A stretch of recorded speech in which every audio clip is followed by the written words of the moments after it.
According to the opening title cards, it is April 1945 and the Allies have entered Germany. The Nazis are desperate and are forcing every man, woman, and child to join the army. Though the Nazis are clearly losing, battle continues, and US tanks are frequently overpowered by German tanks with greater technology.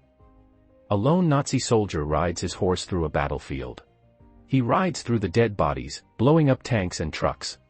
As he rides past an apparently damaged tank, U.S. Army Staff Sergeant Don Ward Addy Collier rushes out and stabs him multiple times. He frees the horse and returns to his tank, where his remaining crew, Gordo, Boyd, also known as Bible, and Grady, are waiting. As Grady struggles to repair their tank, they argue and berate each other, clearly exhausted and battle-hardened. Collier is harsh on his men, calling Grady a dog and kicking him while demanding that he fix the tank and humiliating Gordo for speaking Spanish when he should be speaking like an American because he is in the American Army. The Bible tells the crew that God is watching over them, but God has not yet summoned them home, much to the anger of the rest of the crew. Grady finally repairs the tank, and they drive back to base. After arriving at the base, Collier tells his soldiers to immediately refuel and replenish the tank so that it can be ready to move again. He gets stopped by a lieutenant who asks what happened to the rest of his unit, and Collier replies that his tank, Fury, is the only one left. Collier takes a quiet moment for himself and just breaks down, feeling the rigor and stress of the battle. He observes as vehicles loaded with bodies of soldiers are driven back to the base. He also witnesses German POWs being transported to a holding area and appears disgusted. Norman Ellison, a young soldier, approaches Collier and informs him that he has been assigned to the tank crew. Collier is upset that someone so young has been assigned to his group and confronts Ellison.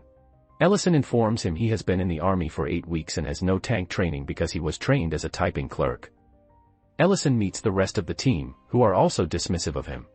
They look through his pack and interview him, but they clearly don't care about his responses. Bible questions Ellison about his religion and whether he has been saved, as he is continually attempting to save his entire crew. The team instructs Ellison to get a bucket of hot water and clean the inside of the tank.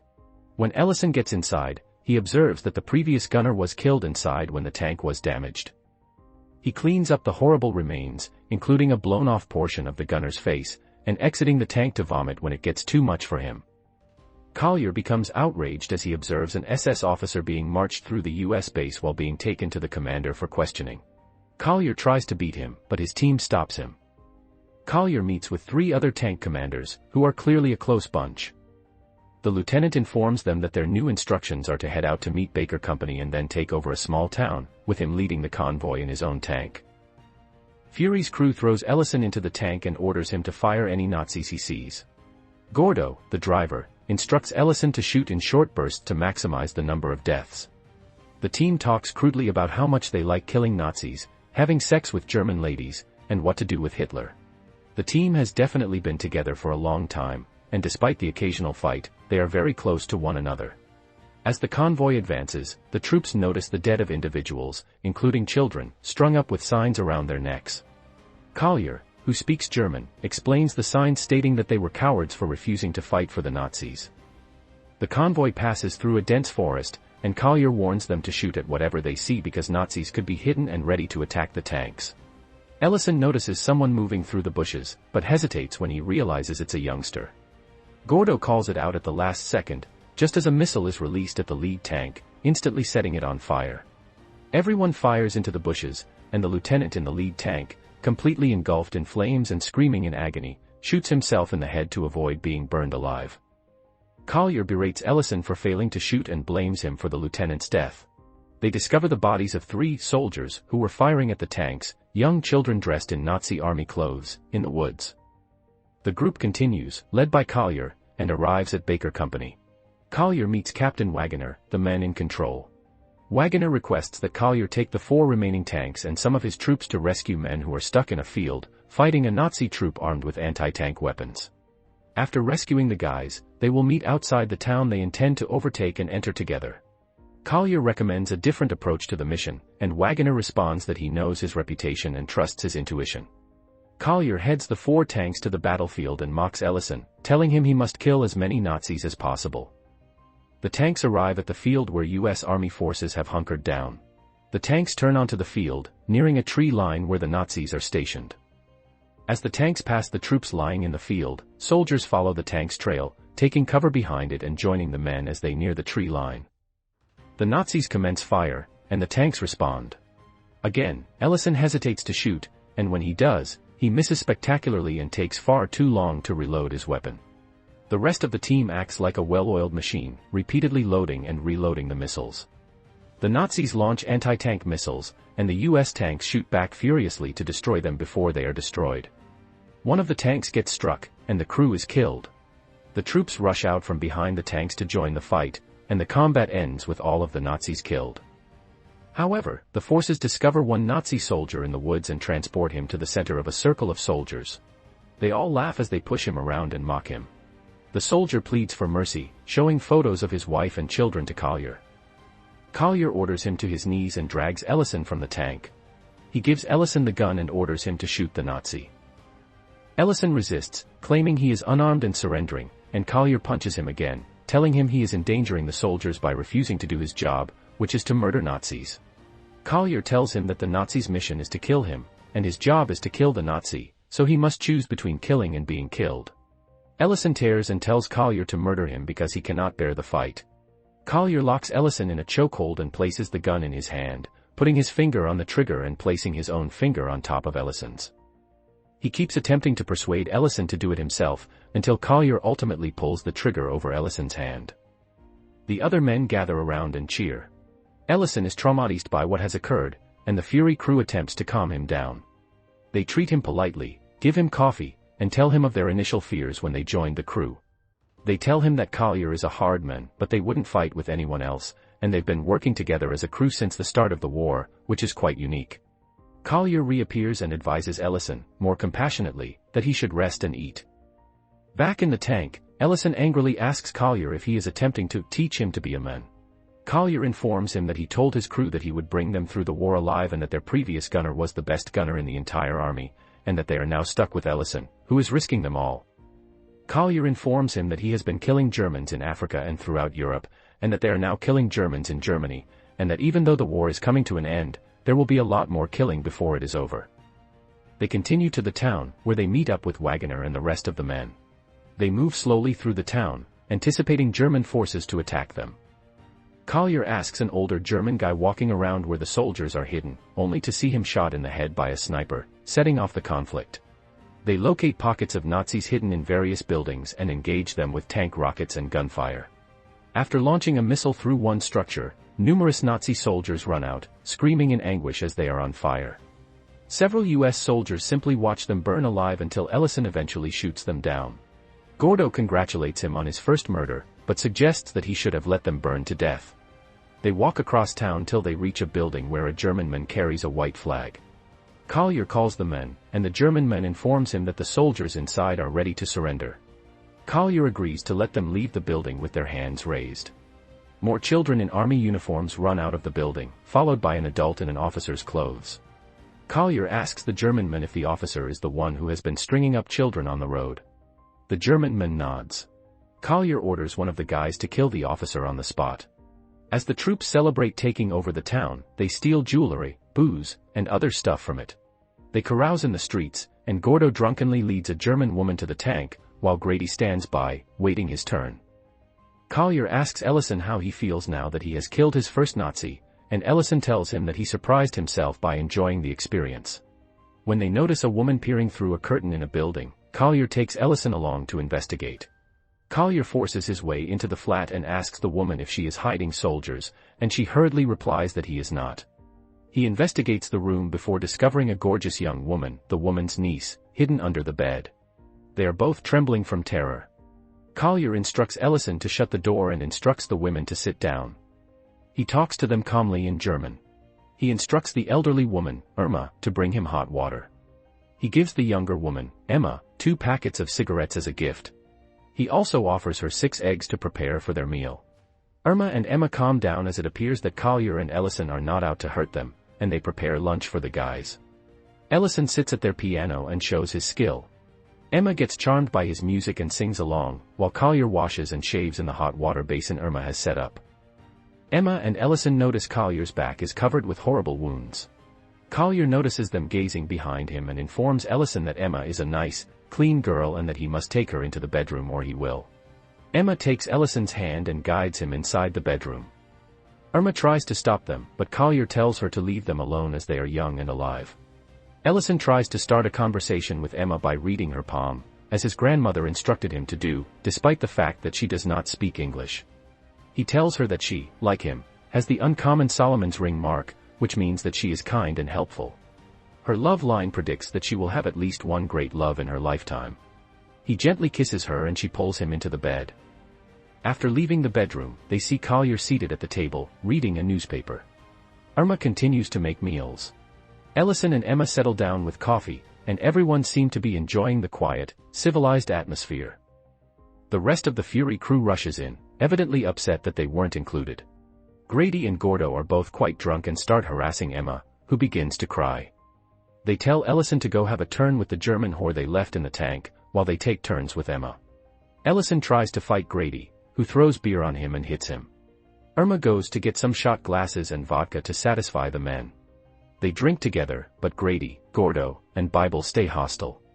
Collier stays calm while reading his paper. Irma pulls out more plates and serves the eggs. Grady steals another egg, and Collier calmly chastises him, informing him that the egg was for Emma. Collier then passes a dish to Emma. Emma cries quietly to the side, so Grady approaches her and snatches and licks her egg before telling her to eat it. Collier swaps plates with her and eats the egg. He tells the crew that they may attempt to spoil it all they want, but he'll enjoy the quiet moment.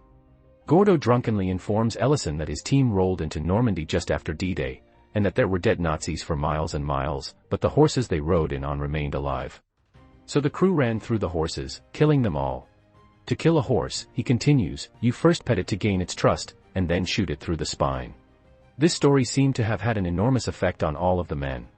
A soldier enters the apartment and informs Collier that Wagoner wants to talk with him. The crew stands up to leave, but Ellison attempts to speak with Emma, asking for her address so that he can write to her. She cries and embraces him, but Grady pulls him away as they reach out for each other. Wagoner informs Collier that a pilot observed German troops advancing towards a U.S. supply base, which has many medics and supplies. However, the pilot cannot tell anything about the number of troops or trucks or anything as he was being shot at, so they have no idea what they will be up against. He wants Collier to lead Fury and the other two tanks to a crossroads and prevent the Nazis from breaking the supply stream, which would be a tremendous loss for the U.S. Army. Meanwhile, an air raid strikes the small town, forcing everyone to take cover. When Ellison emerges from beneath the tank, he notices Emma and Irma's building has been reduced to rubble, but he rushes to it in the hopes of rescuing Emma. Grady mocks him mercilessly, asking if he is Jesus Christ and can raise people from the dead, and if not, to leave the bodies alone. When he sees Emma's dead body, he returns to the tank, crushed. The three remaining tanks approach the crossroads but are confronted with fire from a more powerful German tank. The three U.S. tanks charge the German tank from across the field. The German tank destroys two of the tanks, leaving only Fury. Gordo attempts to position Fury behind the German tank, allowing them to shoot it from behind at its lone weak spot. They finally destroy the German tank, but are left alone with a broken radio. The Bible reminds the guys that God was watching over them and was not ready to bring them home. Gordo, enraged, asks Bible what God is doing as they watch their fellow soldiers dying. They continue to the crossroads, and as they approach the top of a hill, they drive over a mine near a farmhouse, destroying the tank tracks. They attempt to repair the tank as Ellison and Grady inspect the farmhouse to verify no soldiers are hiding inside. Inside the farmhouse, they discover that it has been converted into a temporary hospital, but everyone has died. Grady takes a time to apologize to Ellison and tell him that he is a nice man, and while the others may not be, Ellison is. They return to Fury, and Collier instructs Ellison to head up to the hilltop to keep an eye out for the troops. Ellison walks over to the trees and sits quietly, eating his rations and enjoying the peace and quiet. Soon, he hears the Nazi forces marching song and looks out to see hundreds of them marching with many trucks. He rushes back down the hill, telling the crew what he observed. Grady, Gordo, and Bible gather their weapons and packs, trying to find a place to hide before the Nazi troops arrive, knowing that the five of them cannot stop hundreds of Nazi troops. Collier, on the other hand, claims that he has never run from a fight before and will not do so now. Fury is his home, and he will not leave it. But he urges the men to leave him there. Ellison refuses to leave and entered the tank with him. Bible, Gordo, and Grady return to the tank one by one. They take inventory of their ammunition, tank missiles, grenades, and smoke bombs. They bring a dead body from the farmhouse, place it on the tank, wrap it in a U.S. Army jacket, and set fire to it, as well as their packs on the ground. Then they sit inside and wait. To pass the time, the men smoke and talk, repeating the mantra, "Best job I ever had," about Fury, first jokingly, then deeply and meaningfully. Collier open a bottle of liquor, which they share. Grady says that Ellison is now a fucking, fighting, drinking machine, and they all cheerily praise him and tell him that his new war name is Machine. The Bible preaches to the men, repeating scripture and informing them that God called out to his people, asking, "Whom shall I send?" And a man yelled out, "Here I am, send me." Collier surprises them all by revealing that it is from the book of Isaiah, chapter 6. They fall silent as they prepare to face the incoming Nazi troops. The Nazis approach the tank, noticing the body on fire and concluding that it must be destroyed. The guys inside wait while more Nazis approach the tank, jump on board, and cluster together. They toss numerous grenades and commence fire on the Nazis, taking them by surprise. The Fury crew fires missile after missile, gunning down the infantry. When the Nazis try to take cover inside the farmhouse, they launch missiles at it. Suddenly, a shot pierces the tank, killing Grady instantly.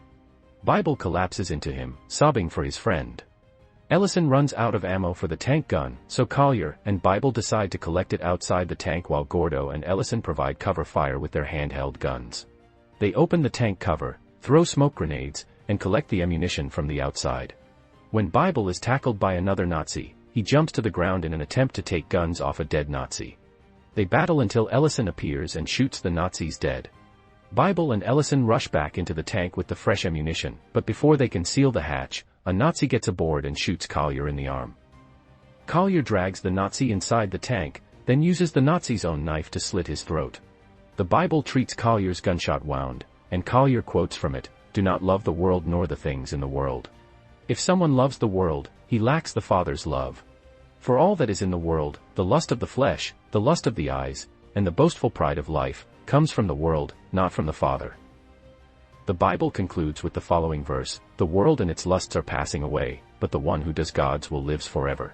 They argue that their work reflects God's will. Gordo raises his hatch to throw more grenades, but is shot as he stands, dropping a live grenade into the tank. Ellison announces that there is a live grenade, and Gordo, injured, snatches the grenade and holds himself over it to protect the other men. Ellison runs out of ammunition again, so Collier decides to man the tank's external machine gun. He opens the hatch and jumps out, calling out for Bible to hand him the remaining grenades. When Bible sticks his head out to offer them to him, a sniper shoots him in the head. Collier rushes behind the outside gun and shoots as many Nazis as he can before being shot multiple times by the sniper. He crawls back into the tank, alongside Ellison. Ellison tells Collier in tears that he is terrified, and Collier admits that he is also scared. Ellison wants to surrender, but Collier warns him that he would still be tortured and executed. He asks Ellison whether he can see the hatch beneath him. He says that he does, and Collier instructs him to get ready.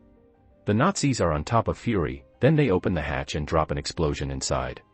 Collier instructs Ellison to go for the hatch. He opens it and dives below the tank, striking the ground as he hears the explosion detonate inside, killing Collier. Ellison hastily tries to dig a tunnel to hide behind the tank. The Nazi troops appear to believe the entire crew has died.